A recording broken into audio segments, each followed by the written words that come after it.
विद्यार्थी मित्रांनो, बघा आज आपण आपल्या कविता आपली इयत्ता 8वीतली आळाशी ही कविता आपण प्रत्यक्ष आपण शेतात येऊन इथं काय करतो आहोत, अभ्यासत आहोत.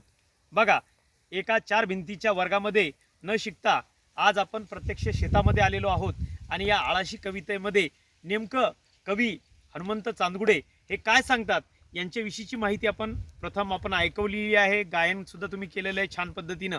तर विद्यार्थी मित्रांनो, याच्यामध्ये जे ताट असा शब्द आलेला आहे, ताट. आता तुम्हाला वाटतं की आपल्या जेवणाचं ताट का, तर नाही.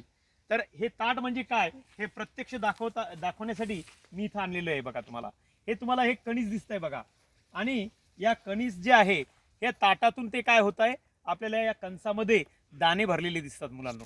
म्हणजे हे प्रत्यक्ष तुम्हाला आता हे दिसतंय की ताट कशाला म्हणायचं आणि आता पेंडी कशाला म्हणायचं, त्याचा आळा कशाला म्हणायचं, हे सुद्धा आपण बघणार आहोत. हे मात्र लक्षात ठेवा की ताट म्हणजे काय, तर हे जे दिसतंय आपल्याला, हे जे ज्वारीचं कणीस दिसतंय तुम्हाला, आणि या ज्वारीच्या कणीस जे आहे याच्यात जे दाणे भरलेत या ताटाला भरलेले आहेत, आहे की नाही. म्हणजे हे तुम्हाला नेमकं काय ताट हे आता नेमकं लक्षात आलेलं आहे. धन्यवाद.